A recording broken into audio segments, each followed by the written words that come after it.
നിങ്ങളുടെ പഠനാനുഭവത്തെ കരുത്തുറ്റതാക്കാൻ NAAC അക്രഡിറ്റേഷനിൽ A++ കരസ്ഥമാക്കിയ മൂവാറ്റുപുഴ നിർമ്മല കോളേജിൽ 2025-26 അധ്യയന വർഷത്തെ അഡ്മിഷൻ ആരംഭിച്ചിരിക്കുന്നു. നിലാവ് സോഷ്യൽ വെൽഫെയർ ഫൗണ്ടേഷന്റെ നേതൃത്വത്തിൽ സ്നേഹ സഹോദരി ഇഫ്താർ സംഘടിപ്പിച്ചു. അവശത അനുഭവിക്കുന്ന 41 കുടുംബങ്ങൾക്കൊപ്പമാണ് ഇഫ്താർ നടത്തിയത്. നിലാവ് സോഷ്യൽ വെൽഫെയർ ഫൗണ്ടേഷന്റെ വിശുദ്ധ റമദാൻ മാസത്തോടനുബന്ധിച്ച് സ്നേഹ സഹോദര്യ ഇഫ്താർ 2025 സംഘടിപ്പിച്ചു. രോഗപീഠകളാൽ അവശത അനുഭവിക്കുന്ന 41 കുടുംബങ്ങളോടൊപ്പമാണ് നിലാവിന്റെ പ്രവർത്തകർ ഇഫ്താർ നടത്തിയത്. പായിപ്പട പഞ്ചായത്ത് പ്രസിഡന്റ് അലിയാർ MS ഉദ്ഘാടനം ചെയ്തു. ആരോഗ്യ വിദ്യാഭ്യാസ standing committee chairperson Naji Shanavas അധ്യക്ഷത വഹിച്ച ചടങ്ങിൽ പേഴിക്കപ്പള്ളി ജുമാ മസ്ജിദ് ചീഫ് ഇമാം ഡോക്ടർ ഷമ്മാസ് ദാരിമി പൈപ്പുൽ വിശുദ്ധ റമദാൻ സന്ദേശവും മുഖ്യപ്രഭാഷണവും നടത്തി.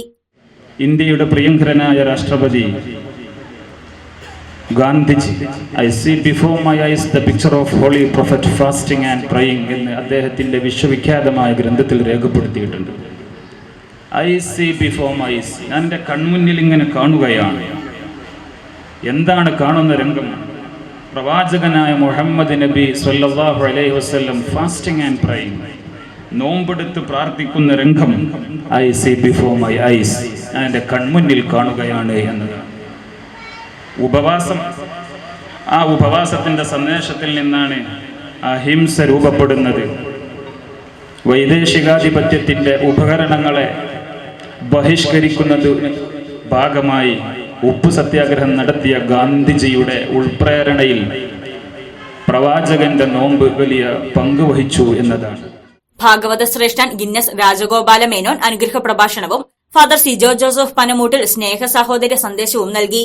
അസീസ് ഗോൾഡൻ, മുസ്ലിം ലീഗ് മണ്ഡലം president PM Basheer, Nilava secretary Jayan Prabhakaran, programme coordinator Bismi T Muhammad തുടങ്ങിയവർ പ്രസംഗിച്ചു. തുടർന്ന് നോമ്പുതുറ വിഭവങ്ങളോടെ ഇഫ്താർ വിരുന്നും നടത്തി. News desk Muvattupuzha news. സ്വർണം വിൽക്കുന്നതിന് മുൻപ് ജെയ്കോയിൽ ഒന്ന് അന്വേഷിച്ചോളൂ. ഏറ്റവും ഉയർന്ന വില ജെയ്കോയിൽ തന്നെ. ജെയ്കോ ജുവൽസ് തൊടുപുഴ.